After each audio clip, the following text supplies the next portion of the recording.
Então, estamos aqui. Eu falei uma boa parte, né, do meu início de carreira e tal. Eu acho que, para a gente não ficar girando lâmpada, vocês podem mandar perguntas, eu vou responder. Então, realmente, a partir de 94 é quando eu começo a fazer luz. E aí eu sigo fazendo luz para espetáculos pequenos, né, espetáculos modestos. Aí é quando eu começo a ter um pouquinho mais de dinheiro, eu consigo alugar um quarto numa pensão para eu morar, enfim. E começo a fazer amigos. Sobretudo nessa área, a gente tem que ter amigos, a gente tem que ter parceiro. O teatro ele é feito de parceria desde quando o teatro é teatro. O show é feito de parceria desde quando o show é show. Se a gente não tiver parceiro, se a gente não tiver companheiros, a gente não vai chegar muito longe nessa profissão. E eu, graças a Deus, tive a sorte de ter muitos parceiros e pessoas que acreditaram no meu trabalho e acreditaram no meu potencial. Eu costumo dizer que a minha faculdade foi feita quando eu decidi ir para o Rio de Janeiro. Eu já estava decidido que a luz era o que eu queria, e para isso eu precisava estar perto de alguém que realmente me ensinasse tudo o que eu precisasse para poder realmente entrar de vez nesse mercado. E fui para o Rio de Janeiro. Tive a sorte de ficar ao lado de um iluminador chamado Aurélio de Simone. A Aurélio de Simone começa nos anos ali, no final dos anos 70, e eu passei 5 anos da minha vida ao lado dele. Então, eu tenho esta passagem como a minha faculdade.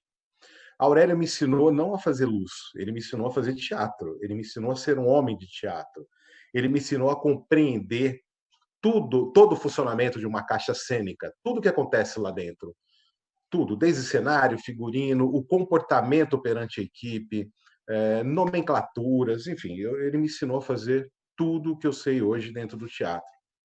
Então, eu me tornei um homem de teatro. Quando a gente fala em iluminação cênica, a gente não está falando de teatro, a gente está falando de tudo. Tudo onde é aplicado a iluminação é, é cênico, seja show, seja teatro, seja cinema, seja TV, seja aplicação na arquitetura, aplicação na residência, tudo isso é cênico. Iluminação cênica, ela não tem esse nome porque você iluminou um palco, iluminou um ator, iluminou uma obra. Não. A iluminação no Brasil, ela é teoricamente uma profissão nova. Ela começou a ser profissionalizada e reconhecida como algo que poderia ser chamado de profissão um pouquinho depois dos anos 80. Tivemos no Brasil, alguns anos atrás, muitos anos atrás, um cara que veio de fora chamado Zimbinski. Zimbinski ele era diretor.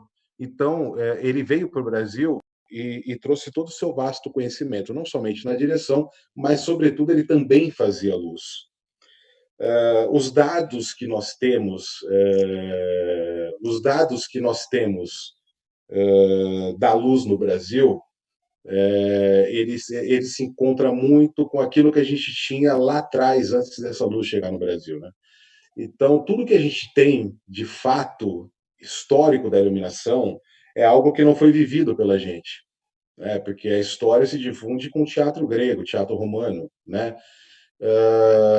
Então, a gente passa pelos primórdios do teatro ocidental, a gente passa pelo teatro na Renascença, a gente passa pelos candelabros, a gente passa pelo teatro elisabetano, a gente tem os primeiros experimentos, aí a gente tem a entrada da Era dos Lampiões, aí depois nós temos a Era dos Lampiões 2, ainda no século XVIII, e aonde colocar a luz, né? E aí a gente tem várias curiosidades históricas.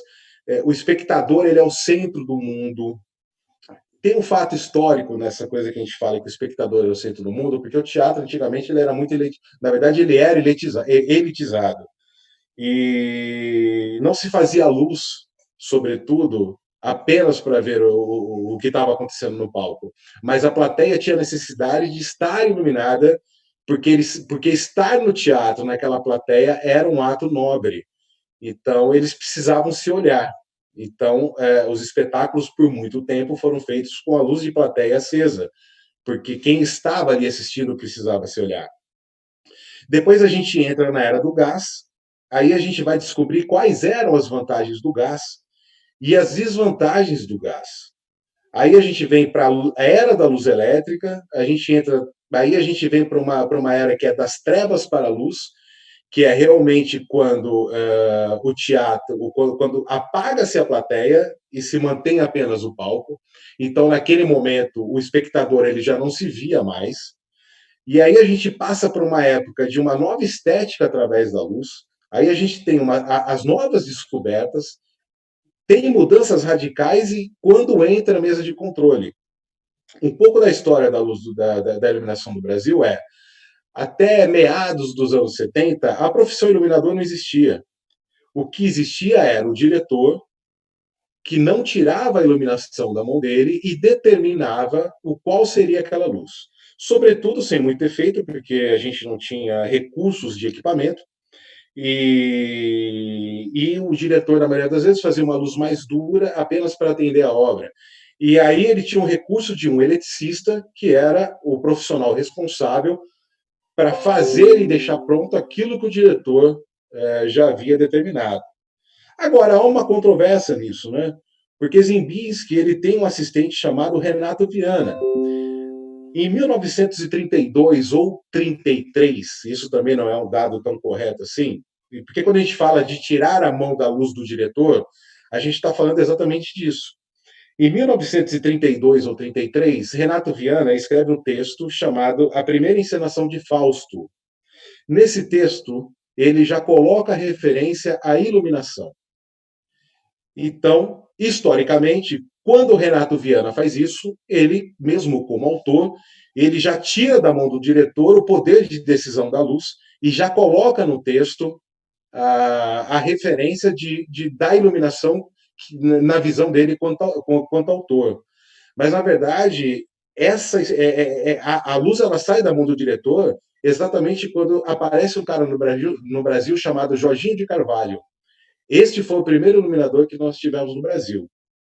Só que, sobretudo, em 1956, nós temos o pai da iluminação no Brasil, que se chama Giancarlo Bortolotti.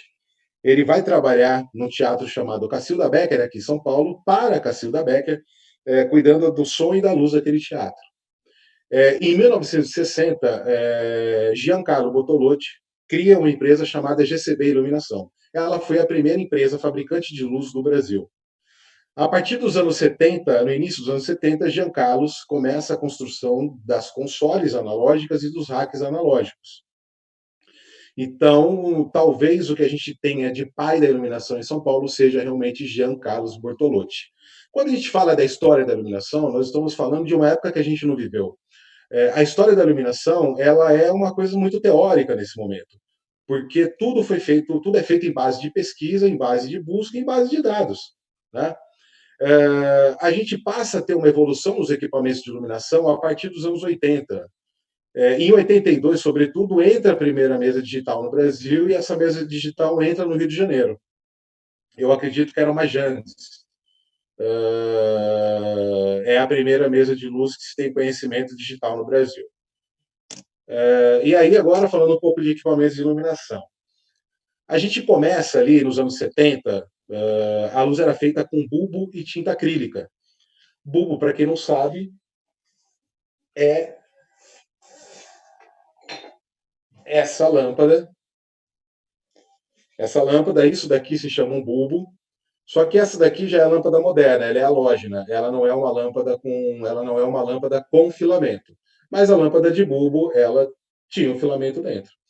Essas lâmpadas eram utilizadas para se fazer luzes de ribalta.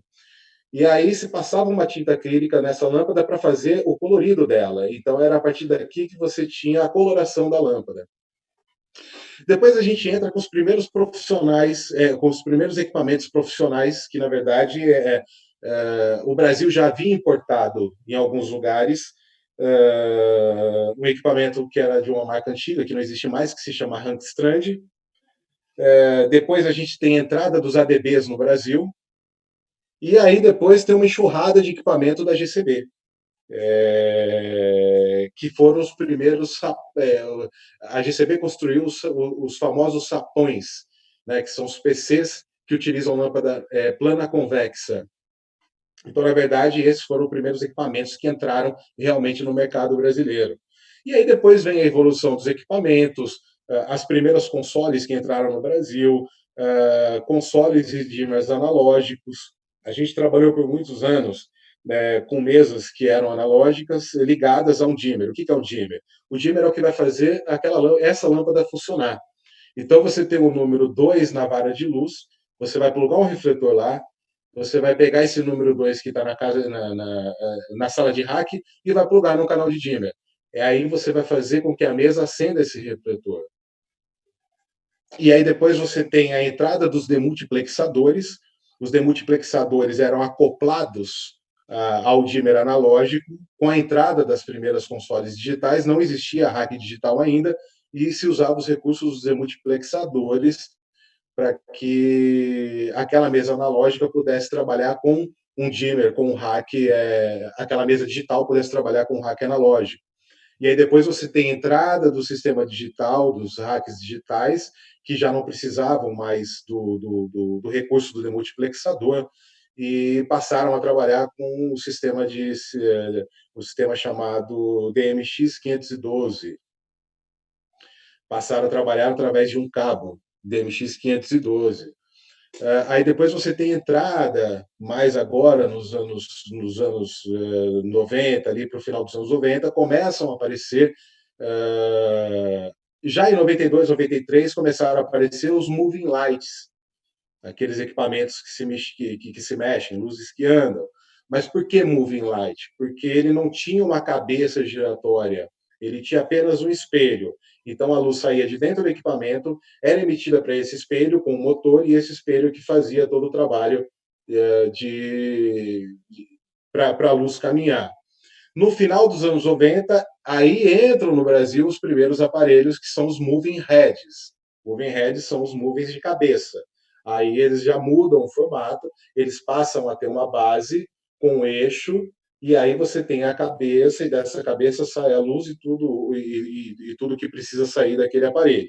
Então, essa evolução, sobretudo, os primeiros moving heads que entram no Brasil são os MAC 250, equipamentos fornecidos pela Martin, os MAC 300, e também entra alguma coisa da high-end nesse momento. Ali nos anos 2000, você tem a evolução desses equipamentos, mas você ainda não tem o LED. O LED ele entra definitivamente no mercado brasileiro a partir ali de 2009, 2010. Talvez em 2008 já existia, mas ele entra de verdade no Brasil e as pessoas passam a aderir ao LED. Naquele momento, o LED não estava inserido no teatro ainda. Ele estava inserido aonde? No show e nos eventos corporativos. Ele também não estava inserido no sistema arquitetural. Ele não era usado para fazer arquitetura. Ele passa a ser inserido, na verdade, no teatro perto de 2015 e 2016, que os iluminadores de teatro começam a ter acesso ao LED e levam isso para dentro da sala. E ali, naquele momento também, talvez 2013, 2014, ele começa a ser inserido no sistema arquitetural que a gente conhece hoje, que são as luzes a luz para a arquitetura. Deixa eu ver aqui.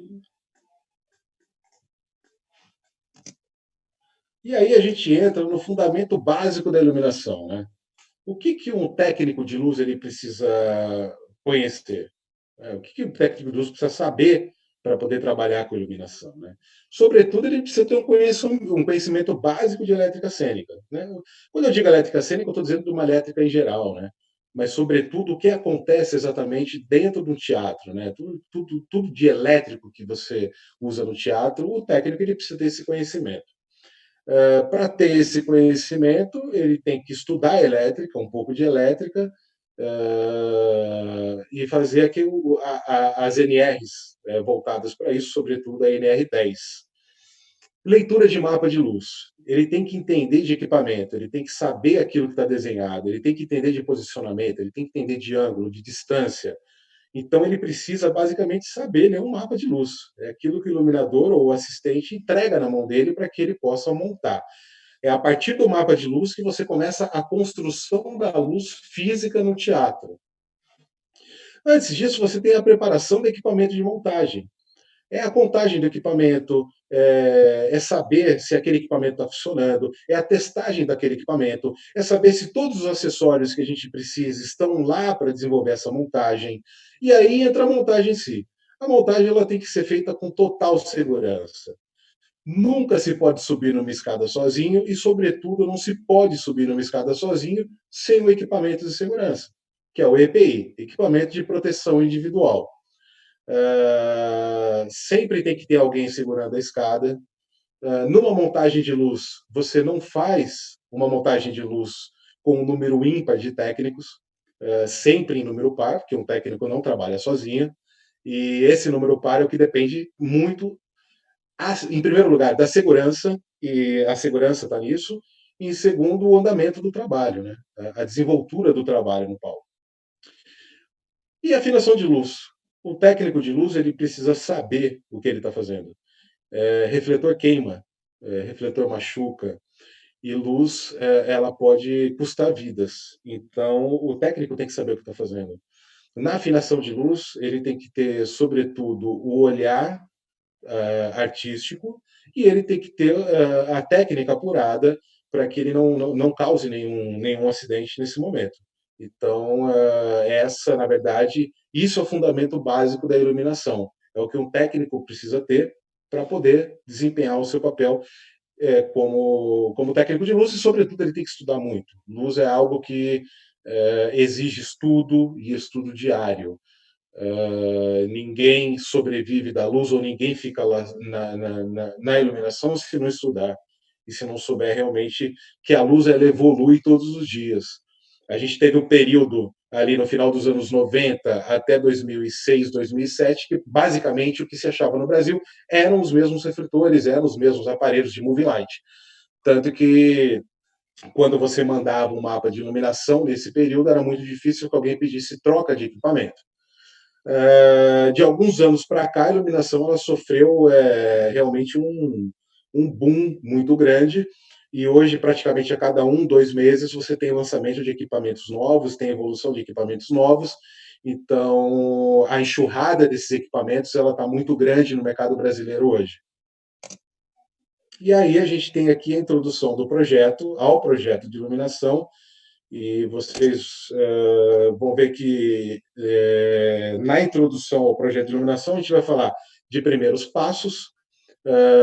O primeiro passo ele começa exatamente quando o produtor te liga e te mostra a obra, e é aí que é o primeiro convite para saber se você vai aceitar ou não fazer esse trabalho. Se você aceita fazer ou não o trabalho, você vai para a leitura de mesa. A leitura de mesa é aquele momento onde está todo o elenco sentado com a direção e toda a equipe criativa para conhecer aquele texto. Então, na verdade, na leitura de mesa é o momento de você se conhecer. Depois tem a aplicação da luz na visão da direção. É o momento que você, como iluminador, vai conversar com o diretor para entender para que caminho ele vai levar essa obra. Você vai conversar com ele para entender o que ele acha dessa iluminação, o que ele pensa dessa iluminação. Depois vem a aplicação da luz na cenografia, a aplicação da luz no figurino e a aplicação da luz na maquiagem. É o momento que a equipe criativa se encontra e é um momento de estudo e pesquisa da equipe criativa. A equipe criativa já conversou com o diretor, ele já deu o caminho a seguir, e aí entra o trabalho de pesquisa.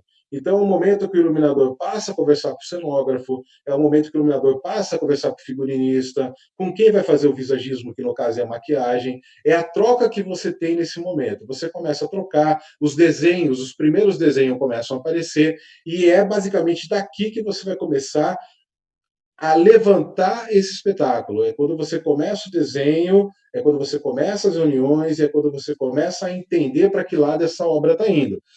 Depois você vai para os ensaios gerais, e os ensaios gerais é onde você vai ver a marcação desse espetáculo. Você vai ver esse espetáculo em pé. É o momento que o diretor, junto com o elenco, vai apresentar para a equipe criativa o que vai acontecer, e é dali para frente que o iluminador realmente começa o trabalho da criação de luz. É quando ele começa a ver as marcas, é quando ele começa a ver como vai ser aplicado esse cenário, como vai ser aplicado o figurino. Então, na verdade, o trabalho da criação, da pintura do espetáculo começa realmente no ensaio geral. E aí tem iniciando o projeto de iluminação, E vocês vão ver um vídeo agora.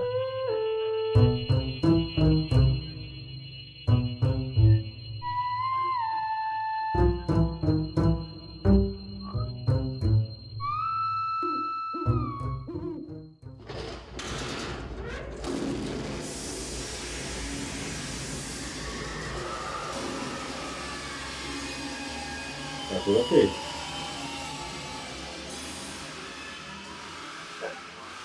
Na verdade, quando eu fui chamado, né, convidado para criar a luz de uma VAP, eu vi que é uma desconstrução realmente da visão do Fajala sobre o espetáculo.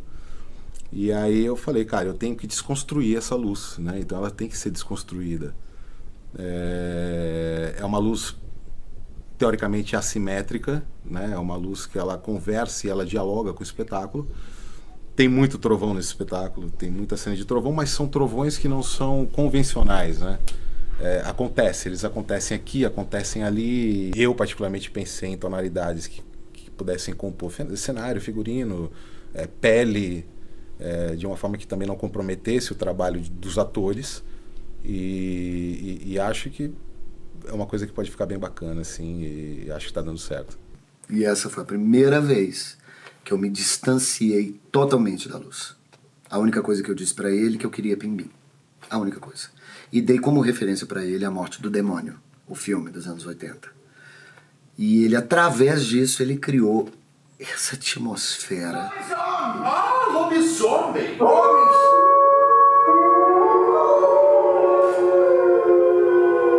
Homens que viram lobo quando a noite cai! Você vai desculpar. Então, vocês devem ter visto pelo vídeo aí, no momento que o Fajala fala que a única referência que ele me dá é de um filme chamado Pague, Reze para Entrar e Pague para Sair, é uma coisa assim. Então, isso é um trabalho de pesquisa. Para fazer esse espetáculo que vocês acabaram de ver, que é o Mistério de uma VAP, eu fui fazer esse trabalho de pesquisa, esse trabalho de campo, assisti muito esse filme e trouxe como esse espetáculo se passa dentro de um trem fantasma, né, de um parque de diversões abandonados, eu fui buscar essas referências dos anos 80. E aí eu acabei vendo alguns filmes, acabei vendo algumas imagens para chegar nesse projeto. E como disse no final o Luiz Miranda, o trabalho no teatro ele é uma arte coletiva por excelência, ele é um trabalho em conjunto. Né? Você vai trabalhar ao lado de todo mundo, não se faz teatro sozinho. Mesmo um monólogo, não se faz sozinho. Quando a gente entra na parte do projeto em si, o projeto ele tem algumas etapas, né, que é a escolha do assistente. Eu basicamente já escolho meu assistente antes da leitura de mesa. Na verdade, eu tenho um assistente, que é meu braço direito, e tenho alguns outros que passam comigo, mas eu tenho um que é fixo comigo, que é o André Pierre. Então, esse assistente ele já está comigo desde o início. Quando a gente fala em definição de efeitos, a gente está falando que esses efeitos, a gente vai começar a pensar no efeito a partir do momento que você vai fazer o trabalho de pesquisa e você parte para o ensaio geral. Quando você. A inicialização do desenho da luz é exatamente no momento que você viu o ensaio geral, junto com o seu assistente, vocês anotaram tudo, então você parte para a definição do desenho. Normalmente o mapa ele não é definido de bate-pronto. Depois da estreia, você tem algumas mudanças, e aí você tem que fazer essas mudanças no desenho de luz. Então, eu basicamente entrego o mapa pronto e toda a documentação de luz na semana seguinte à estreia, porque é quando já está tudo corrigido e não tem mais alteração. Então, eu entrego toda a documentação de luz do espetáculo para a produção. A definição de um rider de luz ele vem nesse momento que você viu o ensaio geral, que você definiu quais seriam os efeitos, e aí você começa a pensar no desenho de luz e o rider de luz ele vem junto. O que é um rider de luz? O rider de luz é quando você coloca no papel todo o equipamento que você vai precisar para o espetáculo e você vai passar isso para a produção. E aí a produção que vai correr atrás para alugar ou não. Normalmente a gente utiliza alguma coisa que tenha no teatro, mas espetáculos grandes você tem que utilizar do recurso de aluguel de iluminação, não tem como você fazer só com o que tem no teatro.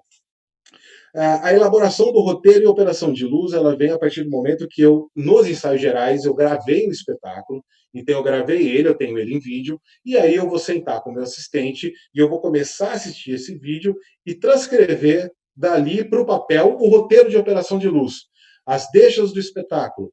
Eu, particularmente, sou um iluminador que não gosto de manter deixa muito no texto. Eu gosto de manter deixa visual, porque o ator ele pode errar o texto, mas a marca ele nunca erra.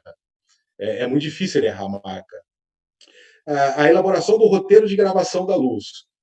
Paralelo ao roteiro de operação, você tem um roteiro de gravação da luz. Em cada cena, o que entra naquela cena.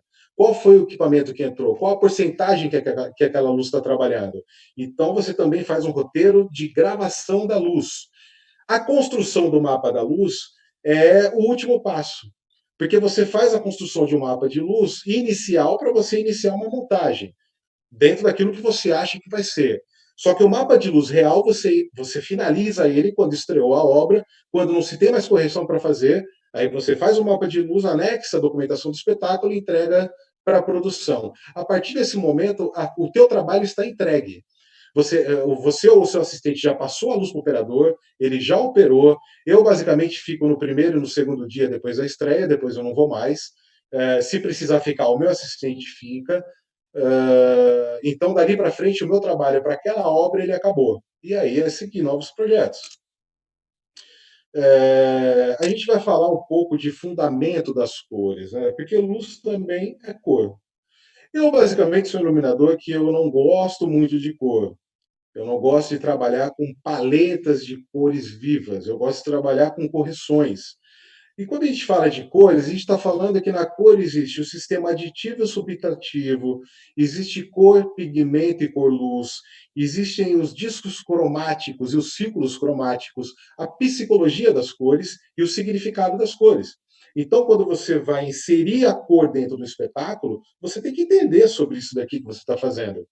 A cor, além de ela remeter a sensações, a cor ela também te leva para um momento lúdico. Então, você tem que entender. E uma coisa que eu gosto sempre de falar, qual é o material de trabalho do iluminador? É o olho. O olho é o material de trabalho do iluminador. Então, ele tem que saber utilizar esse olho, ele tem que saber utilizar esse material de trabalho para que ele consiga desenvolver realmente um trabalho de excelência. Mais um vídeo.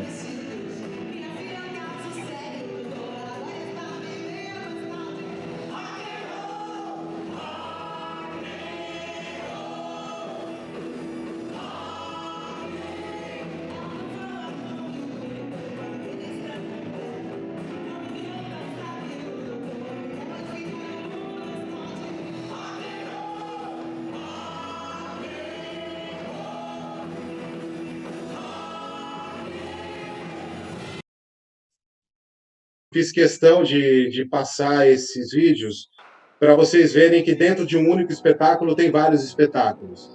Então aqui ele teve um momento da MPB, ele teve um momento de rock, ele teve um momento de uma série de coisas.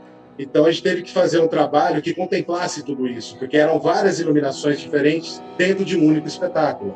E o musical, sobretudo, não é fácil fazer.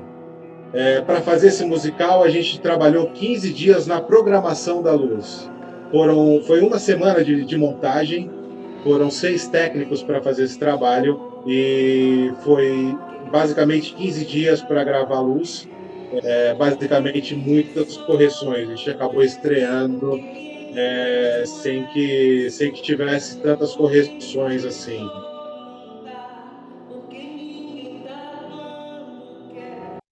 Ó, esse espetáculo foi o espetáculo que eu fiz em 2015, 2016.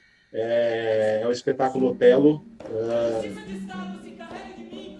E foi o momento que eu comecei a desconstrução da minha luz. Eu saí de uma luz simétrica e fui para uma luz assimétrica.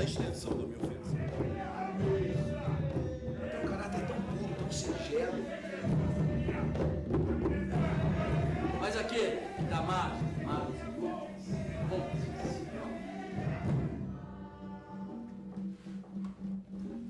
Existe alguma coisa que eu lhe negue?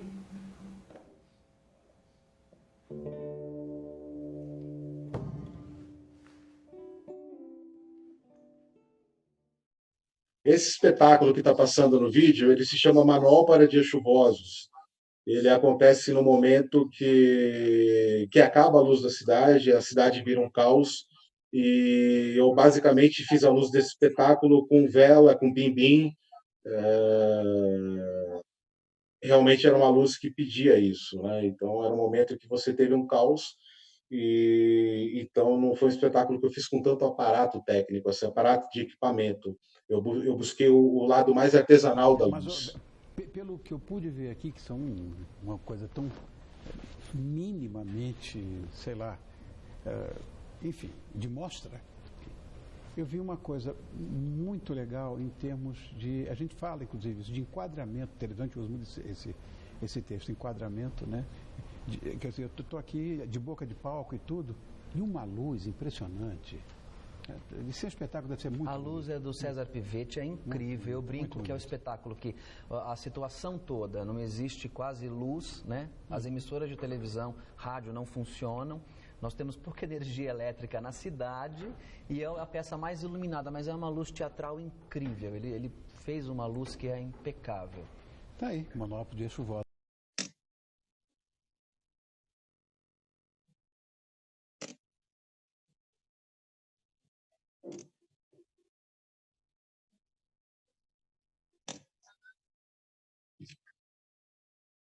Agora vamos conhecer Esse vídeo é do último prêmio que eu ganhei, que é o prêmio Bibi Ferreira, pelo Mistério de Irma Vap, aqui em São Paulo. Melhor desenho de luz em peça de teatro.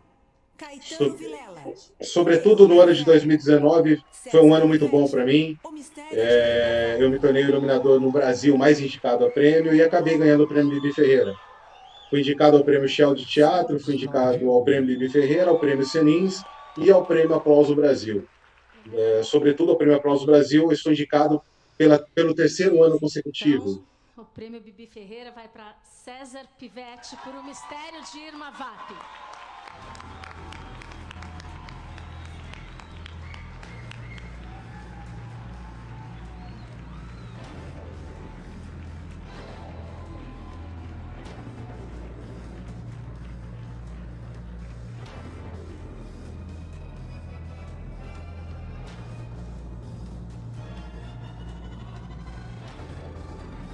Bom, pessoal, é isso. Eu estou à disposição. Podem perguntar, podem fazer perguntas. Estamos por aqui.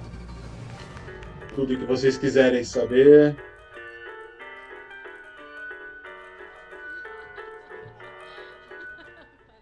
Vitor, vamos lá. Vitor, o que é a transição da luz simétrica para assimétrica? O que é simétrico? É tudo aquilo que é reto, é tudo aquilo que é certo. Isso se chama simetria. O espetáculo Otelo, eu resolvi inverter isso e realmente foi quando eu comecei a mudar a assinatura do meu trabalho. Eu trouxe uma luz totalmente assimétrica. A luz do espetáculo Otelo, ela vinha do meio da vara de luz para a esquerda e ela entrava toda em diagonal. Eu não tinha geral simétrica, eu não tinha foco simétrico, eu não tinha nada. Explicando um pouquinho, ela seria uma luz torta, né, na verdade. Então, essa luz é assimétrica, é quando ela não vem de um lugar convencional, é quando ela não é utilizada de um modo convencional. O modo convencional é tudo reto, tudo padrão, tudo lateral bonita, contraluz bonito, geral bonita, foquinho bonito. Não. Na assimetria, ela vem de vários lugares, de várias formas, e ela cria uma outra atmosfera. Então, é nesse momento que eu começo a reescrever as minhas assinaturas de iluminação. Clara, em 2017, eu fui indicado ao prêmio Coca-Cola de teatro infantil e infanto-juvenil, com o espetáculo Kazuki, a Misteriosa Naomi. No mesmo ano de 2017, fui indicado ao prêmio Aplauso Brasil de Teatro com 2 espetáculos, o Bosque Soturno e o Quarto Estado da Água. Em 2016, eu fui indicado ao prêmio Senins pelo espetáculo Otelo. Em 2018, eu volto a ser indicado ao prêmio Aplauso Brasil de Teatro com o espetáculo Silêncio.doc. Em 2019, eu sou indicado novamente ao prêmio Aplauso Brasil com o espetáculo Dolores. E aí eu sou indicado ao prêmio Shell de Teatro, que é o maior prêmio que a gente tem hoje no Brasil, para o Teatro Nacional, na categoria Melhor Iluminação, pelo espetáculo Mistério de Irma Vap. E sou indicado ao prêmio Senins em 2 categorias, com o espetáculo Mistério de Irma Vap, e sou indicado ao prêmio Bibi Ferreira, que é comparada ao Tony Awards dos Estados Unidos, e ganho o prêmio Bibi Ferreira em setembro de 2019. E em 2020, todos os prêmios já correram e eu, sobretudo, o Prêmio Aplauso Brasil, que aconteceria em agosto, deve acontecer mais ali para o final do ano, que é o prêmio que eu estou indicado esse ano ainda. Carla, assim, quando a gente fala em cor de preenchimento, nós estamos falando de volume de cor, né? Nós estamos falando de volume de cor. Na verdade, quando a gente fala em preenchimento da cor no teatro, a gente está falando, ou na arquitetura, ou no show, a gente está falando no volume dessa cor. Então, quanto mais volume de luz você implica utilizando essa somatória de cores, mais você faz o preenchimento. Eu acho que foi isso que eu entendi pela pergunta. Como é para mim, Vitor, vamos lá, as etapas artísticas da criação de luz. As etapas artísticas da criação de luz, ela começa na leitura de mesa. Então, essas são as etapas. A leitura de mesa é o primeiro processo.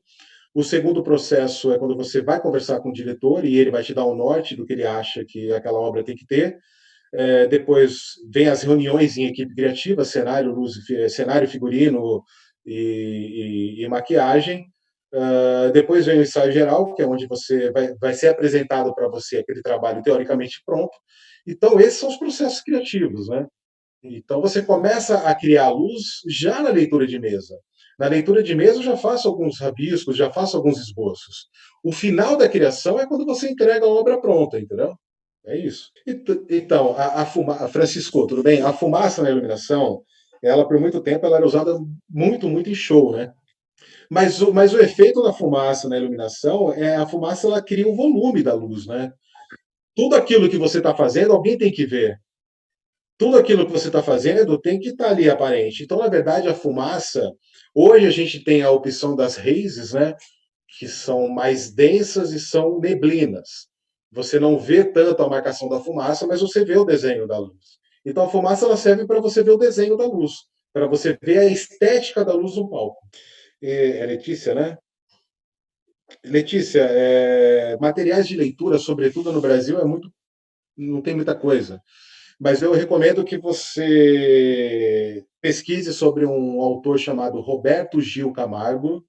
Ele tem alguns livros editados já e publicados. Renato Machado também. E se você quer começar a entender um pouco de luz, eu sugiro que você pesquise sobre Adolf Appia. É o pai da luz no mundo. Alessandro, tudo bem? Eu não uso ferramenta 3D. Quem usa é o meu assistente. Meu assistente é o André PR e a gente trabalha com o sistema. A gente sempre dá prioridade para o sistema EOS da ETC. Então, basicamente, a gente usa o Capture ou o Magic Sheet. O EasyWig não, porque o EasyWig ele é para uma coisa muito mais complexa e ele é um pouco mais demorado. Então, eu basicamente não uso, mas quem usa é o meu assistente. Fala, Dixon. Como que eu escolho os filtros? Cara, vai depender muito da obra, vai depender muito da tonalidade do cenário, vai depender muito da tonalidade do figurino. Tem que tomar cuidado quando você tem atores negros em cena e você tem atores brancos em cena. Você tem que tomar cuidado para que você não acabe privilegiando um e desprivilegiando o outro. Então, quando na verdade, para usar o filtro e para usar a cor, você tem que ter bom senso e saber que aquela cor incidida sobre a mesma cor você vai acabar apagando. Porque se você aplicar o vermelho em cima do vermelho, você está apagando o que as pessoas deveriam ver, entendeu? Então, para você aplicar uma cor em cima de um verde, no vermelho, você tem sempre que. Eu, basicamente, sempre busco a correção daquilo ali. E aí eu crio um volume a partir daí. É isso. Então, quando você pensa luz para palco, né, que é teatro, show, dança, tal, você pensa para o olho humano, né? Quando você pensa luz para cinema, você tem que pensar luz para câmera. Quando você pensa luz para televisão, você tem que pensar luz para câmera. A câmera ela funciona como o teu olho funciona, só que de diferentes formas. Então, eu basicamente sou iluminador que quando faço minhas luzes para teatro, para show, eu sempre penso na foto. Então, eu procuro fazer a minha luz pensando na foto. O diretor de fotografia no cinema e na TV, ele pensa na luz para a câmera. O iluminador no teatro, no show e na dança, ou seja, no entretenimento ao vivo, ele é o diretor de fotografia daquela obra. Então, ele pensa no olho do público que está assistindo. É isso. Não, pode ser. É Roniel? Cara, Roniel, primeiro que não existe psicologia das cores no jornalismo. O jornalismo é uma luz dura, chapada e branca. O máximo que você usa no jornalismo para fazer o jornalismo são as correções ou os difusores, entendeu? E luzes de rebatimento. Mas no jornalismo não existe dramaturgia nenhuma, não existe psicologia de cor nenhuma. Ah, Vitor, obrigado. Obrigado por ter gostado da luz do Imavap, cara.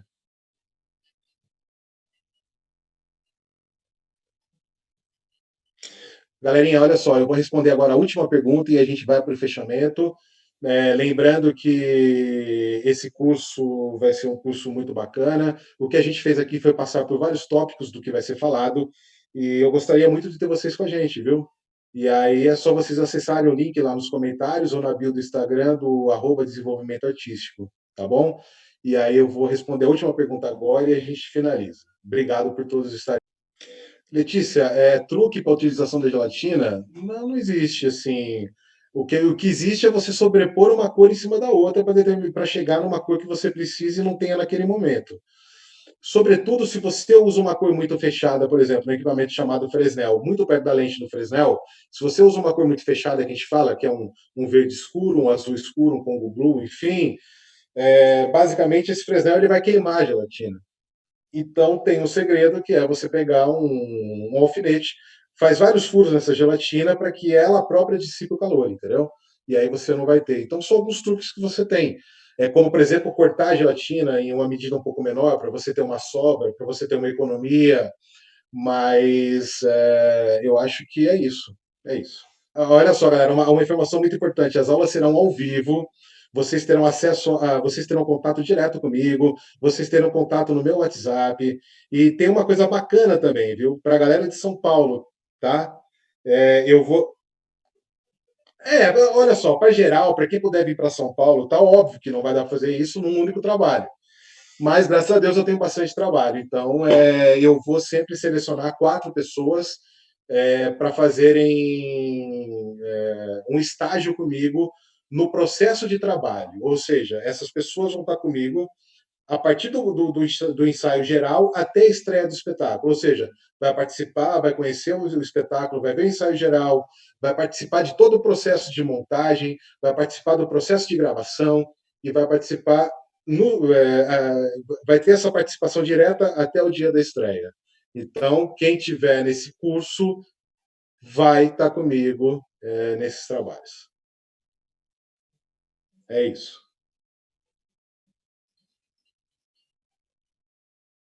É isso, galera. Obrigado. Boa noite. Espero que vocês venham com a gente nessa e vai ser muito bacana. Sobretudo, quando a gente fala em ensinar iluminação, a gente está falando de uma visão muito particular. É tudo aquilo que eu aprendi, tudo aquilo que eu vivi, é o que eu vou passar para vocês. Existe um primeiro momento que é um dado histórico, e esse dado histórico é teoria. Tudo que eu vou passar é aquilo que eu vivenciei nesses 25 anos de carreira, e isso foi feito na prática. Então, espero que vocês venham com a gente.